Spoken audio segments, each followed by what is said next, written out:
พี่น้องตัดภาพมากราบสบายดีตุเรนโดยสบายดี ไปยังอันนี้มาผูกแขนเอื้อยโดยตัดภาพมาทางพี่สบายดีน้องพามีครับน้องละตีห้อยพากันไปใส่มาใช้อันนี้มาส่งบัตรเซิร์นนี่แหละไอ้งานแต่งละตีเพิ่นไอเอาเลยได้ยังตู้เด่นเพิ่นเด้ตัวเด่นนะตัวเด่นโมพาได้ยังไงตัวเด่นเลย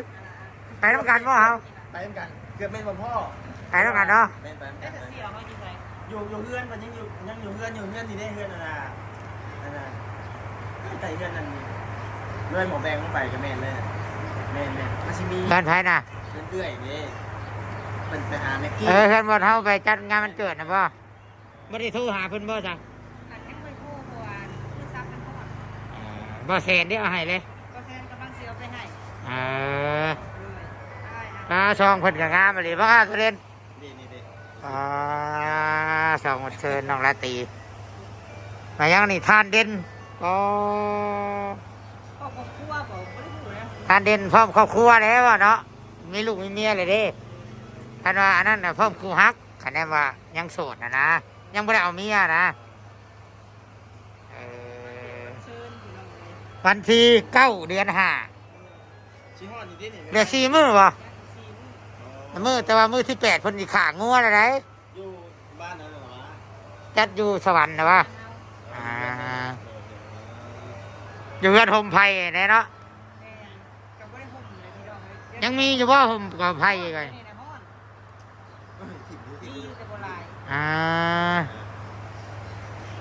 ดีใจน้องราตรีเนาะจักปีน้องราตรีปีนี้19พอดีเนาะพอดีสั่งครอบครัวใหญ่แล้วสมัยที่ว่าเขาเอิ้นว่าเป็นผู้ใหญ่แล้ว19เรียนจบบ่ล่ะบ่ได้เรียน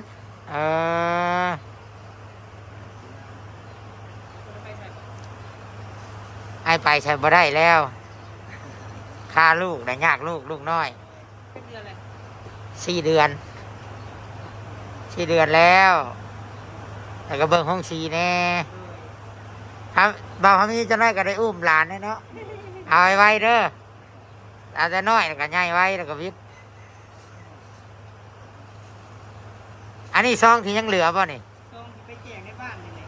ยังเหลือเท่านี้บ่นี่หรือว่ายังอีกอยู่จัก100เฮ็ดบัญเชิญประมาณ150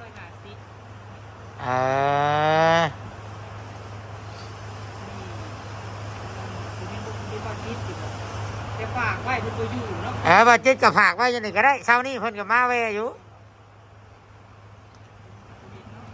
สาวลำพรนี่ได้หรือเปล่าให้หรือเปล่า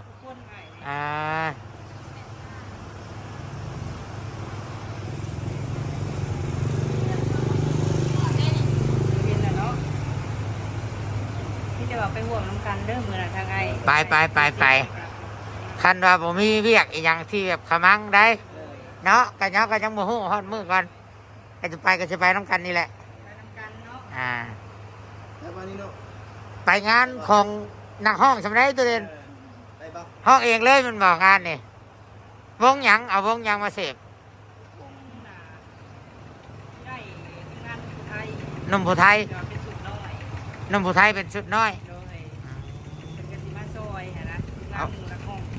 อันตู้ขนาดข่อยเอาห้ามปลาไว้หนีก่อนในบ่อเป็นเนื้อสีแดงเปล่าได้ป้าหั่นก้อนมาเป็นยังดอกไม่งั้นจะมาซื้อน้ำก้อนพร้อมบ่อนน้ำก้อนไปส่งเขาไปเรียนบ่เสร็จโอเค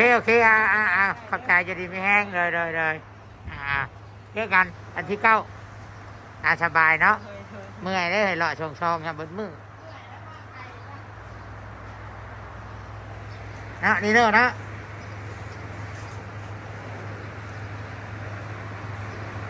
ลูกตุเรนอันนี้พี่น้องไอ้ดีโน่แล้วที่พอซื้อให้ยังอยู่ป่ะยังขี่ได้ป่ะ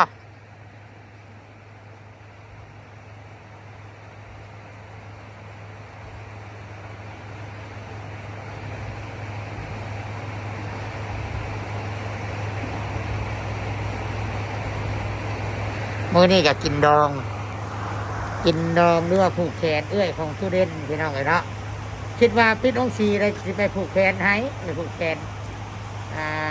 เอื้อยทุเรนนะเดี๋ยวสีข่าวบดตัวนี้ก่อนด้วย โดย อ่า ได้ชิมเบิ้ลถึงได้ เมียเจะก็มานำบ่ บริมาก่อนสิว่าบริมาน่ะเอาค่าเอาอีกลูกชายอีกคนหนึ่งไปฝากเรียนหนึ่งเยี่ยมเอาไปฝากเรียนเลย ไม่ได้ถ่ายคลิปน้องกันอีกปะประมาณ4 เดือนนะประจักษ์พี่น้องตั้งแต่ตอนเฮือนน้องแดงเนาะ แม่ แต่ตอนเฮือนน้องแดงผู้ใดกับทุเรนเนี่ย ยาวมาเลยเพราะว่ากับอีกอย่างเอฟซีเพิ่นจะถามอยู่ว่าตู้เห็นตู้เด่นลงคลิปว่าสั่น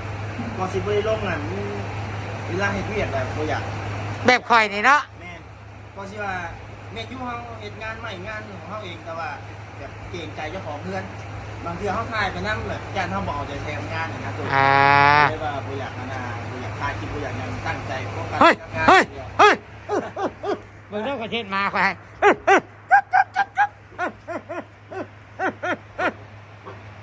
ไอ้ได้ฝนตกแล้วเอาเลยโอเคโชคดี เอาไปวะเอาวะเอาวะ ไอ้ยังเล่าให้ฟังก่อนกว่าน่ะ อันไหน เรื่องเฮ็ดเฮือนน่ะ อ๋อเรื่องเพื่อนบ่ แต่ว่าคันเขาสิมานั่งถ่ายคลิปก็เกรงใจเพิ่นเนาะ เพราะว่ามันเป็นงานละเอียดนะดูแบบว่างานละเอียดอีกอย่างเขาเกรงใจหมู่เฮ็ดงานน้ำกัน เพราะว่าเขาเฮ็ดน้ำกัน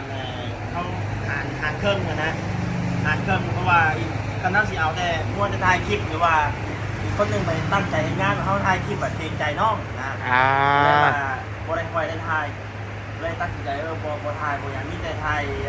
ย่ำพักก่อนน้อยๆซีเบิ่งไม่เป็นนะ โอเค โดยประมาณนั้น เจ้าสิเอาน้ำก้อนไปส่งกันบ่ แม่นำก็ เดี๋ยวข่อยไปน้องสีข่อยยังสิลงไปหาเด้อ โดย โอเคอ่ะโชคดี สบายดี